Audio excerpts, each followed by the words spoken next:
External यासाठी कुठला tool use करतो आपण? हा टूल, याला म्हणतो आपण एक्सटर्नल वी थ्रेड टूल आहे. तसं आता आपल्याला आतल्या साईडला म्हणजे याचा नट बनवायचा आहे, तर आतल्या साईडला आपण काय करणार? हा इंटरनल थ्रेडिंग टूल यूज करणार. तसं आता याच्या आतमध्ये जाऊन हा कट करणार आहे, इथे थ्रेडिंग करणार आहे. तर हे आतमध्ये थ्रेडिंग करण्यासाठी याला काय आहे की कट जो आहे, आता आपण बाहेरून थ्रेड ज्यावेळेस कट करतो तर त्यावेळेस कट कुठं लावतो आपण? कोणत्या साईडला लावतो? इकडे लावतो ना. पण याच्या वेळेस उलट होणार. याच्या वेळेस कारण याचा कट कुठं लागणार आहे? आतून या साईडला लागणार आहे. त्यामुळं कट लावायचा तुम्हाला तर इकडे फिरवावं लागतं, कट वापस घ्यायचा तर इकडे फिरवावं लागतं. येतं लक्षात? म्हणजे वापस फिरवला म्हणजे हा इकडे जाईल, उलट फिरवलं म्हणजे इकडे येईल, है ना. या पद्धतीने काम करेल. त्यावेळेस त्याचे थ्रेड याला फिट करून घेऊ आपण एकदा इथे. इंटरनल थ्रेडिंग करण्यासाठी हा इंटरनल थ्रेडिंग टूल आपण टूल पोस्टमध्ये फिट करून घेऊ. टूल व्यवस्थित टूल पोस्टमध्ये फिट करत असताना तो सेंटरला आहे किंवा नाही आधी ते चेक करून घ्यायचं आणि त्या पद्धतीने फिट करायचं. आता आपण सध्या हा टूल असा लावू. जॉब फिट केल्यानंतर आपल्या लक्षात येईल हा सेंटरला आहे किंवा नाही. त्यानुसार मग आपण त्याला सेंटरला जर असेल तर काही अडचण नाही, सेंटरला नसेल तर आपल्याला पॅकिंग पट्ट्या खालीवर करावं लागतील, ॲडजस्टमेंट थोडी. तर आता हा असा जॉब आपण इथे फिट केला आहे. आता आपण टूलला एकदा चेक करून घेऊ. जॉब व्यवस्थित टाईट करून घ्यायचा.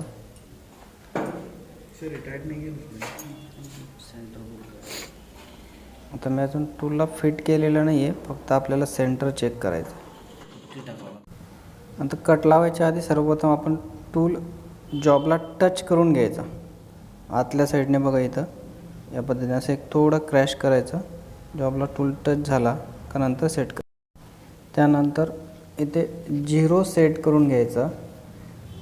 आधी फक्त हे येलो कलरचं डायल फिरवायचं, हँडल नाही फिरवायचं. इथं 0 सेट झाल्यानंतर मग एक कट काढणार आपण.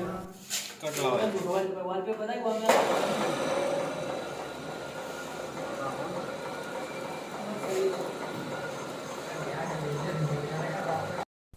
आता आपण एक कट काढला.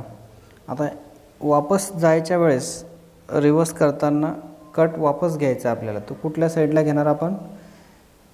एक्सटर्नल करताना आपण ज्या साईडला फिरवतो त्याच्या उलट साईडला इथं फिरवायचं आणि हा कट नाही लावायचा. वापस जाताना कट नाही लागला पाहिजे. कट जर लागला तर आपले थ्रेड प्लेन होऊन जातील.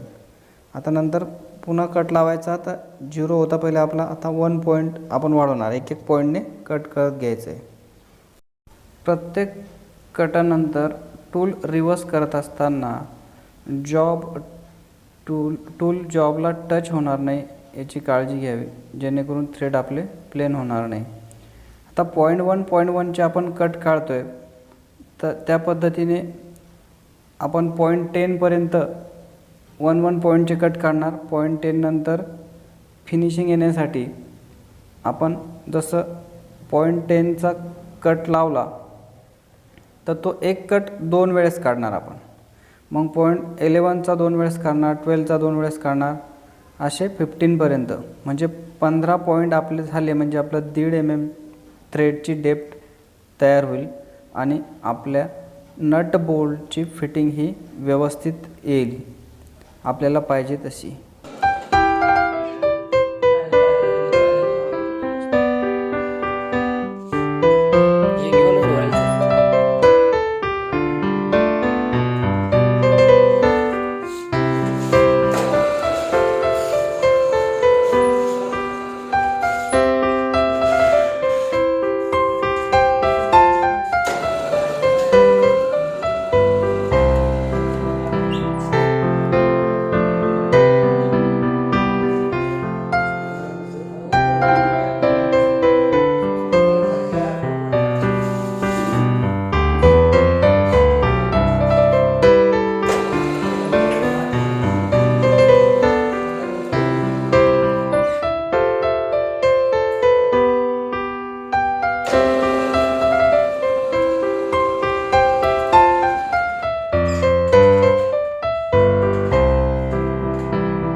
आपले थ्रेड व्यवस्थित झाले की नाही एकदा आपण चेक करून घेऊ, त्यामध्ये आपला बोल्ट टाकून, म्हणजे आपल्या लक्षात येईल जर बोल्ट व्यवस्थित जायला लागला तर आपण स्टॉप करू. हे याच पोझिशनमध्ये मागं न्यायचं आहे रिवर्समध्ये. तर आपले थ्रेड व्यवस्थित झालेले आहे बघा. आपला बोल्ट एकदम व्यवस्थित फ्री बसतो आहे, एकदम टाईट म्हणजे लूज पण नाही झाला, ॲक्युरेट साईज तयार झाली.